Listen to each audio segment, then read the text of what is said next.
Can we have a culture that supports great profitability and reaches environmental and sustainability goals too? Can we have a culture that will allow us to thrive in any crisis?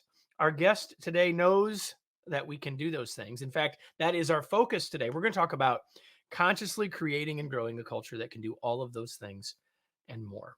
Welcome to the Remarkable Leadership Podcast, where we are helping leaders grow personally and professionally to lead more effectively and make a bigger difference for their teams, organizations, and the world. If you're listening to this podcast, you could have been here live.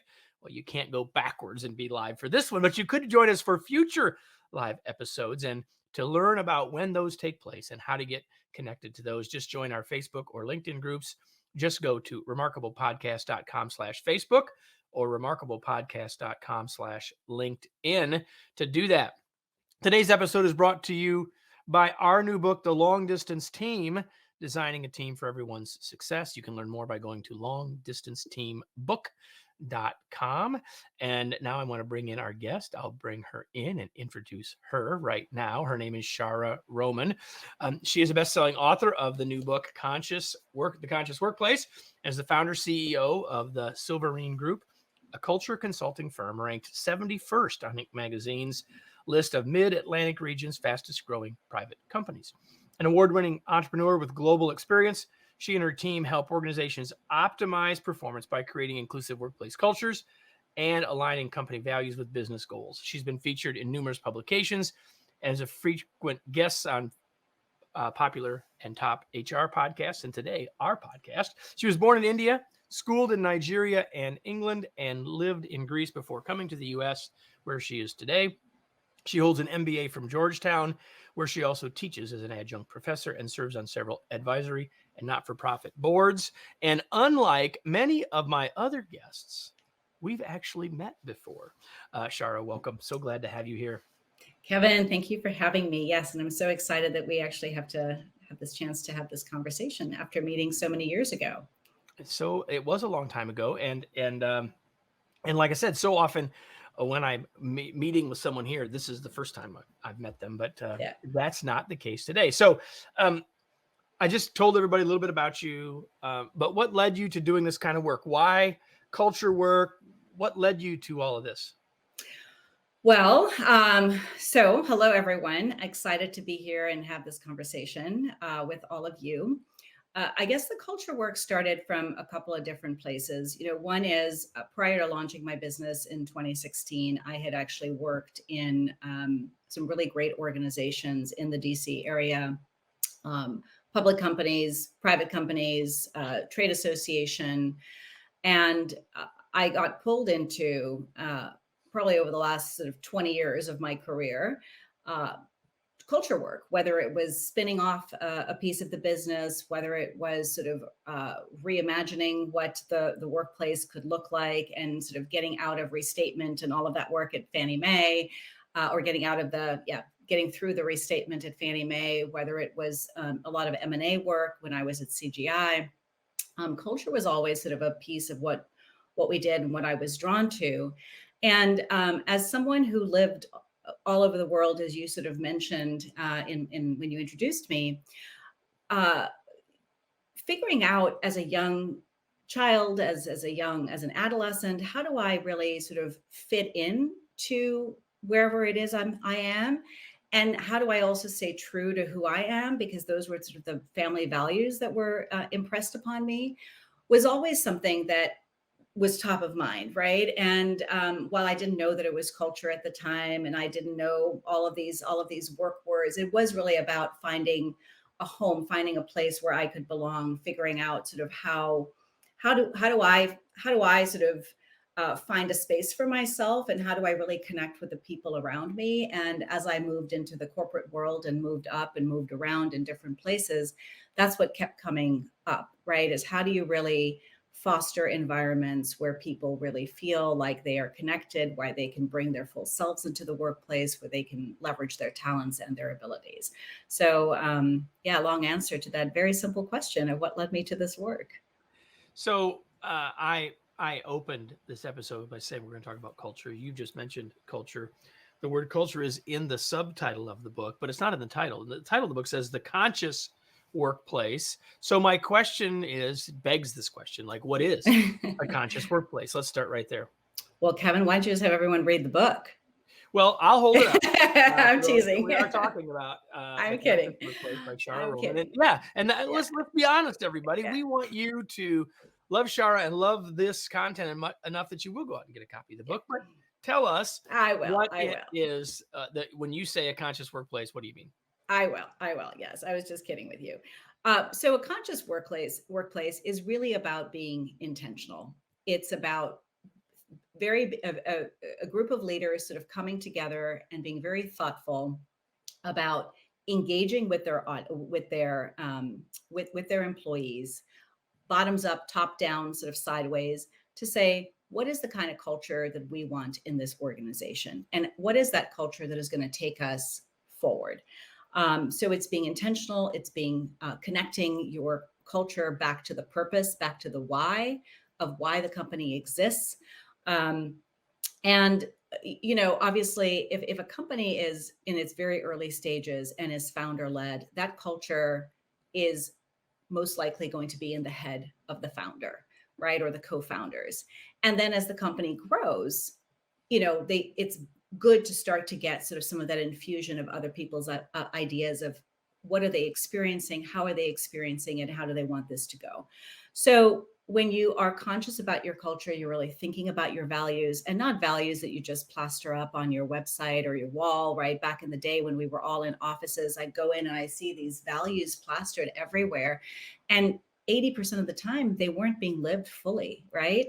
And they were Or also even value happily. or halfly. Yeah, very good point. And most of the time, the values were these words that have just have been pulled out of the sky that seemed good. If you walked into a government contractor, everyone has, we have values of ethics and honesty and integrity. Well, yeah, of course, like that should just be the foundation of your business. But what really differentiates you, right? And what are those behaviors that you expect people to demonstrate? How are you going to drive accountability when that rainmaker doesn't drive those values? And you appreciate all the revenue they're bringing in, but what does that really mean in a conscious way, in an intentional way, right? So I use the metaphor of the iceberg in the book, right, a lot. And it's kind of visually, right? It's about what do you tell people on the outside and above the waterline, what is that tip of the iceberg that people see or they read? And then below the waterline, what are they really experiencing? And so that all kind of pulls it together in terms of what is a conscious workplace. So tell me a little bit more. I mean, it is one of the things that I flagged as I was reading the book, was this idea of what we say and what it's really like. Can you give me an Yeah, example, maybe at an unnamed client, perhaps, or just in some sure, time in your life, sure. about how it shows up? It seems like it's just not quite connecting. It's not connecting for you. So let's just say that at your company, you say that you value diversity, or that you really support professional development, or that you are innovative, or that you're fun, right? These are all things that we've heard people describe their companies to be. But on, let's say, the And diversity there's side, nothing wrong with any of them. and there's Let's just nothing be wrong. clear, Those are right? all good things. And actually, Yeah. that's what we want, right? We want diverse and inclusive and fun and all of those things. But let's just say you're diverse and inclusive, and then you walk, whether it's virtually or physically, into the organization, and you don't actually see true diversity, right? What you might see is tokenism, or you pull up a leadership team on the website and you see homogeneous leaders, um, or you sort of take that to the next step around inclusion, and you see that, yeah, there might be a couple of folks that sort of don't look like the others or act like the others or are educated like the others, right? Because diversity is not just about race and gender. um, but you see that those ideas are not allowed to sort of really come to the surface, right? People are marginalized, or their ideas are dismissed, or people talk over them.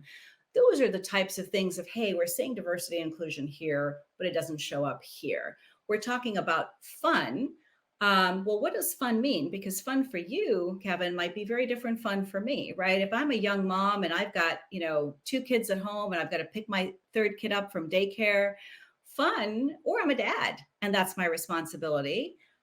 I may not want to have uh, beers after work, every day because that isn't fun anymore, right? Or It I might have might been, want to, or but it there's might, no chance I can do it, right? So, like, are you serious? I'd yeah, love that, but right, that's not going to work for me, yeah, right? So, yeah, absolutely. So, yeah, it's that the idea of the cultural iceberg is the disconnect between what we say and what we see, feel, hear when we're in the organization, right? yeah. So, why does all of this culture stuff, Shaara? Why does it even matter? Now, I mean, I've asked people this before, and here's the thing: more people are talking about culture more of the time now than I can ever remember. And yet I think this is a question worth asking. Why does it matter? Why are we all talking about it so much?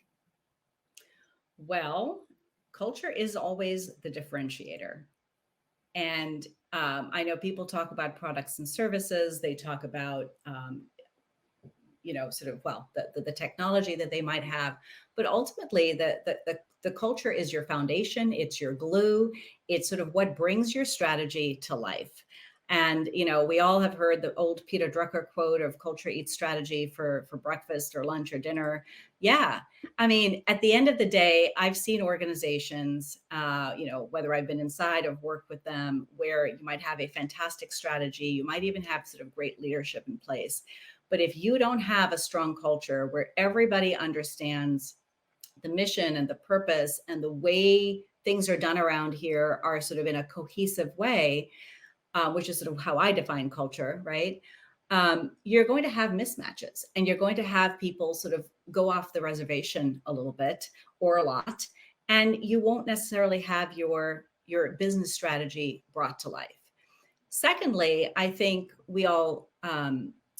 we do talk a lot about culture, but I think we do a lot of talking and not so much executing, and not so much sort of really taking it very seriously, because I think everybody thinks they know culture. Everyone thinks they can sort of do culture. And a lot of people say these words around culture, or they'll come to me and they'll say, well, we have a really great culture.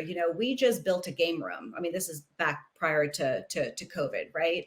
And we have all these ping pong tables, or we have a great culture. We send everyone an Uber Eats, $20 certificate for lunch every Friday. And those are things, but that's not culture, right? That's not really this sort of connection of how we all feel about the organization, how we all show up, how we live the values, etc. And it's more and more important in my mind, because it is that differentiator.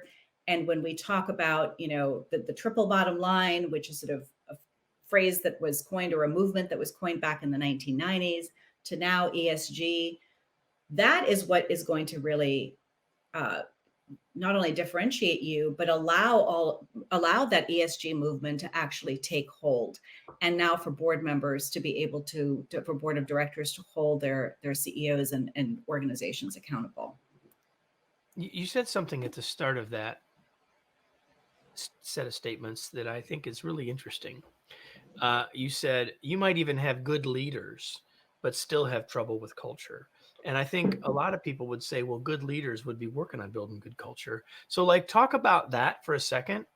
The situation where we have, quote, good leaders, but we don't necessarily have great culture.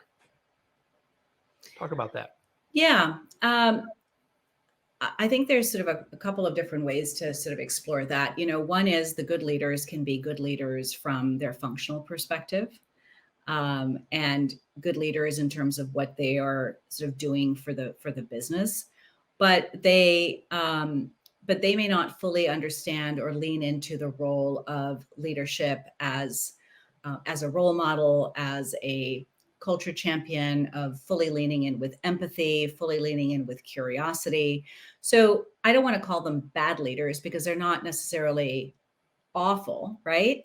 But they're not fully embracing that role of how do you really be fully inclusive? How do you really sort of embody that culture consciously in your organization and sort of take it through? And leaders, oftentimes, and I know you've talked about this, is we tend to promote people who are really good functionally at what they do.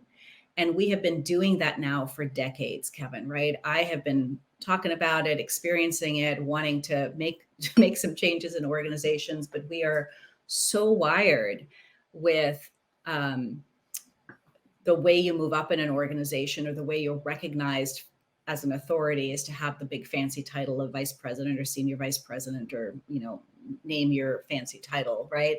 And that makes you sort of a leader. Well, that doesn't necessarily make you a leader of people. And I think that's the piece that we need to sort of really fully infuse into the leaders that are in organizations. I love that. Thank you. One of the things, and this is not meant to be a book report nor a test. I mean, I've been on your side of the microphone lots of times, right? So, but, and so if you draw a blank here, I'm happy to help. But you talk at one point about that we could, my words now, that you could sort of lump cultures into one of four buckets. You call them four types of cultures. Can we talk about that a little bit? Sure. Because I think this is a really useful thing. It doesn't mean there are only four cultures. It just means that we can start to, I think it might be useful for people to start to see, oh yeah, well we're kind of more like that. Yeah. So would you share those? I'd be happy to. Yeah. So the four cultures that I sort of describe in the book, one is the kind of the good old boy culture, which tends to be a more traditional culture, or traditional, I say, hierarchical. It tends to be much more paternalistic. It's often the kinds of cultures that you experience, certainly in the DC area, in associations that have been led by the same CEO that may be in their 60s or 70s now. And I don't mean that 60 and 70-year-old people are sort of, bad or thank you or any of that.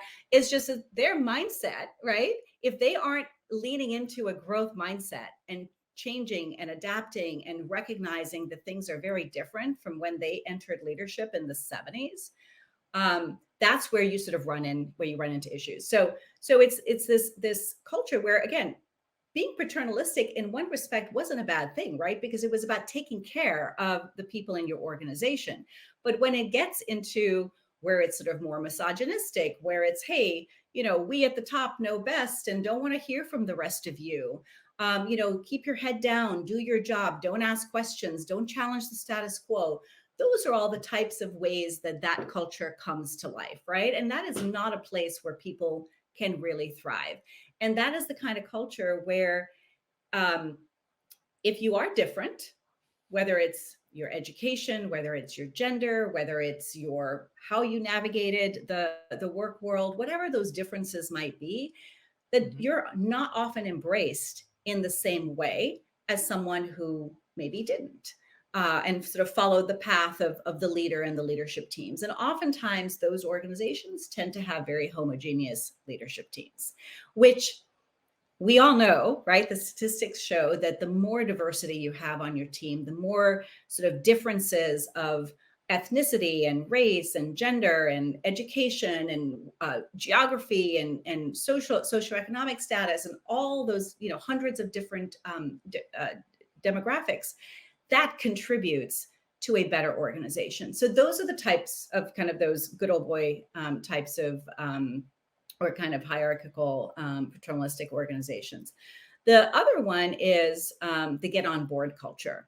And probably the best way to describe the get on board culture is sort of a scene from the show The Office, right? Where it's maybe portrayed by my son will sort of he always gets mad when I say this, right? Because he loves The Office, but it's sort of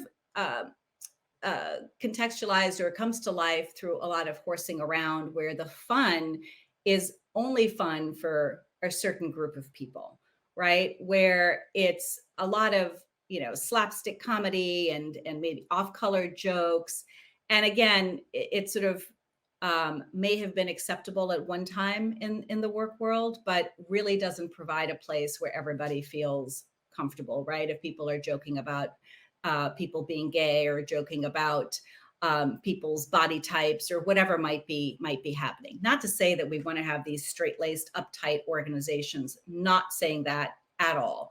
But there has to be sort of a context of professionalism and balance and inclusion when you're trying to have when you're trying to build an inclusive organization.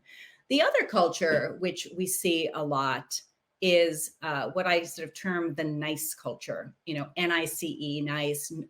And it's an organization or a type of culture where everybody's very polite to each other. Everyone's very kind. Again, all good things, right? But what's happening in that culture is that honest, radical, candid conversations are not happening. Decisions are made in a conference room or in a meeting, and everybody nods yes. And then, everybody moves on to the next meeting. And then you find out, the next day or 2 hours later, that all the decisions that were made and everything that everyone agreed to has been undone, because actually the debate happened with the two people that held the most power and sort of changed the outcome.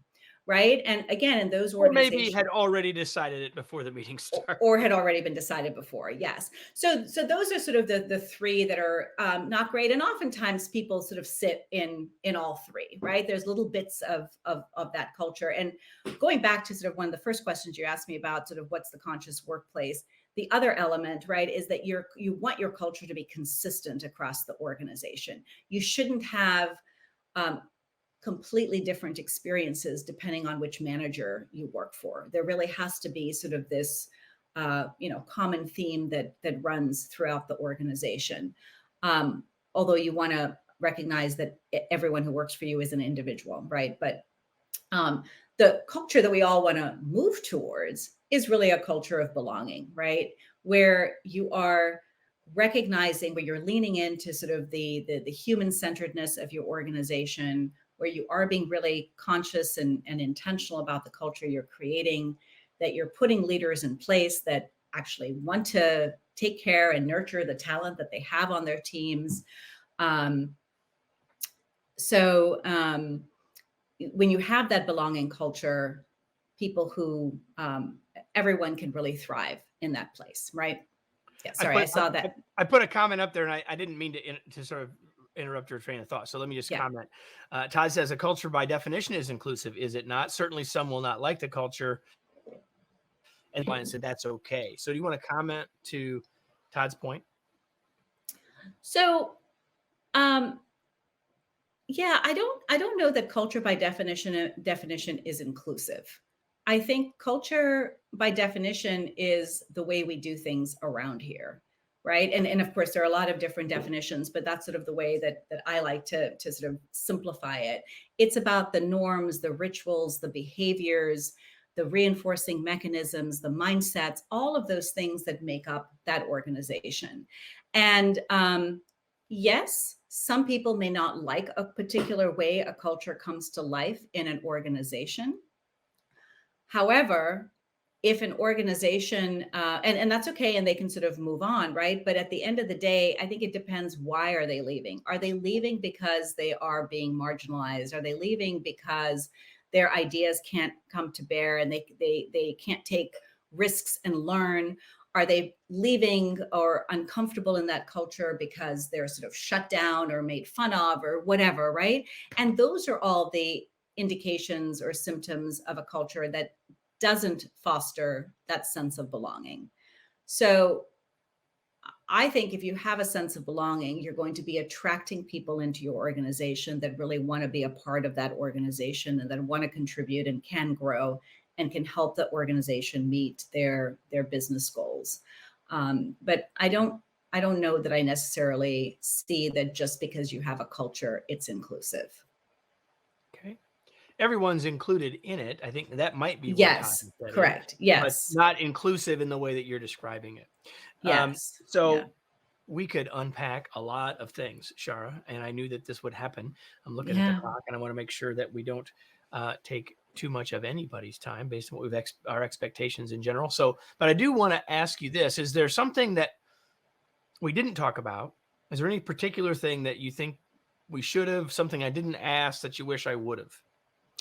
Yeah, there are probably two things I would want to sort of stress, and I touched on the first one sort of early on, right, or earlier on, which is the triple bottom line and ESG. And for those who are listening now and in the future, uh, I would hope to convey the message that culture is not sort of this squishy, nice to have sort of soft thing that we sort of warm and fuzzy people sort of talk about, because I don't think I'm warm and fuzzy. And as a business owner, I'm trying to grow my business. I'm trying to generate profits. I'm trying to do good in the world. All of those things. And I think if we think about culture in the context of the triple bottom line, and or sort of ESG, which is environment, sustainability, and governance, and we think about it in the context of how does culture make our business richer, and how does it actually, if we focus on people and we focus on purpose and purpose-driven culture, we can actually be more profitable, because there are many companies and stories, and we certainly don't have time to get into them, like Patagonia and Chobani and Lisa and CGI, right? I can just name so many companies that have leaned into a much broader way of thinking about their organization, and that they are doing phenomenally well and have managed to do really well, throughout the pandemic and before and after. Andrew, hold on. I want Yeah. to dive into that, because Andrew, I think you've answered part of Andrew's question without knowing it. Andrew asks, he says, so what do we do? Like, what are my first steps to capture C-suite's attention to generate consistent culture when there's a strong focus with the economy on delivering high productivity? I think you've really answered this, at least in the big picture, but is there a specific step or two you would suggest to an influencer who's not in the C-suite to get the attention of folks in the C-suite, other than ordering them copies of your book, I suppose? Thanks for that, Kevin. I would, so Andrew, I would say that, maybe talking to the C-suite a little bit about the triple bottom line, and how you can actually, when you focus on purpose, you can actually drive those profits, is a good thing. I think, talking about maybe bringing in a coach, for example, to work on team dynamics and team productivity, because something like that can help. So it's sort of going to sort of the head, right? I like to talk about the head, heart, and the wallet. So it's going to sort of the sort of the head part of the C-suite that's saying, oh yeah, that makes sense. We want to deliver more. We want to have more productivity. Yeah, we can make some investments, right? The financial piece, in terms of how this is going to get this team to perform at a higher level, because we'll focus on maximizing sales or maximizing communication, or whatever it is, right? Customer experience, whatever that end result is that you want. But you can use that as a way to sort of really have that culture conversation, and use that teamwork, that team sort of design work, to say, what's getting in the way of us really delivering to our clients? Are there things that are happening? And you don't even have to say the C word, right? You can just say, what are the things that are happening that are allowing us to deliver on these goals, or these objectives that we've been left with? And so what's getting in the way, and what's facilitating it? And often that what's getting in the way and what's facilitating, that's your culture, right? Is it that you've jumped through 17? You can call it work process, Andrew. Yes, right. But it ultimately is culture, right? Yes. So, yeah. so Shaara, enough of this. Okay. I want to know a little bit more about you. So tell us all what you do for fun. We know that you love your work. It's very clear in listening to you that you do. But what do you do for fun? What do I do for fun? So I love the theater.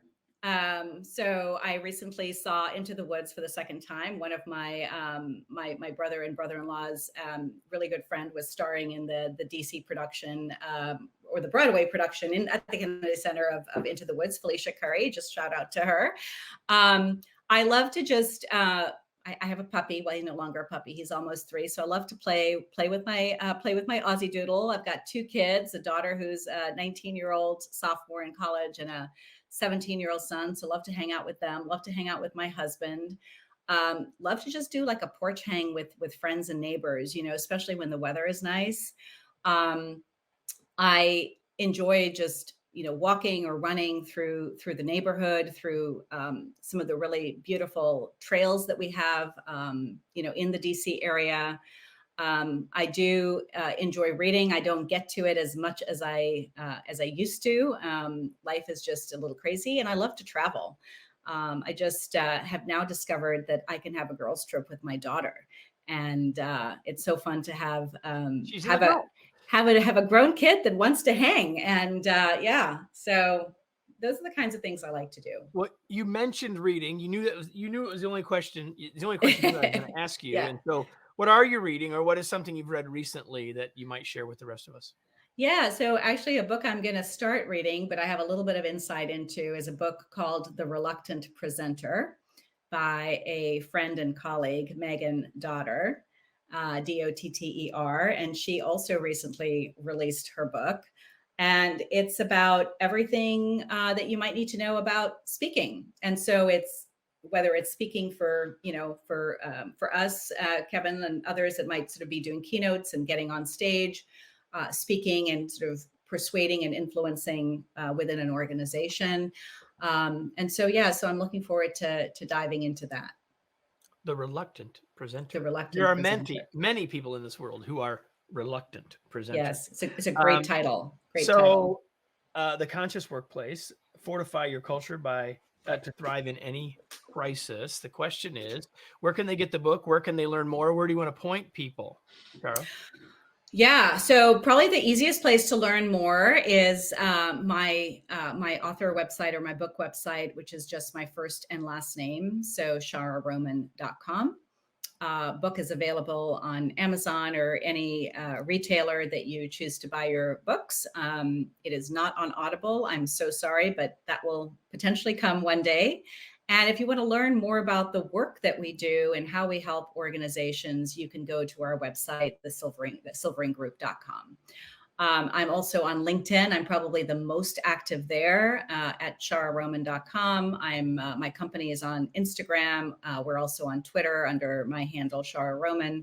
So reach out, link in, connect, send an email. Happy to continue the conversation.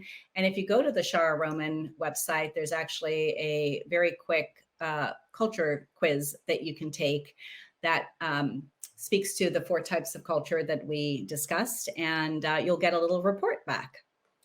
SHAARA Roman, ROMAN.com. That's where you can go to get that, as well as silveringgroup.com. We're not quite done with you, Shaara, but for everybody else, I have a question I ask you every single week. And the question is now, what action will you take as a result of having been here? What is the idea that you have in your head? That's good, but what's better is what action are you going to take as a result? Shaara said something earlier. There's an awful lot of talk about culture, not near enough action about culture. Makes me think of an Elvis song, but we'll move on from there. But the point is that if you don't take action on something that you took from this, then the value of the time that you just spent with us went down drastically, because hopefully we were entertaining, but there are things that you could watch or listen to that would be more entertaining, but maybe not nearly so many things that could change the future of your business, change the future of your team, change the future for you as a leader because of what you learned here. But only, again, if you take action on it. I hope you'll do that. And so, Shaara, thanks so much for being here. It was such a pleasure to have you. My pleasure, Kevin. Thank you so much for hosting me. It was my pleasure. And I get the great fortune, everyone, of doing this every week. So if this is the first time you've joined us, make sure you come back. Go to your favorite podcast app and find the Remarkable Leadership Podcast. And while you're there, give it a like, give it some stars, or whatever that might be, whatever particular app that might be. And come back and join us next week for another episode of the Remarkable Leadership Podcast. Thanks, everyone.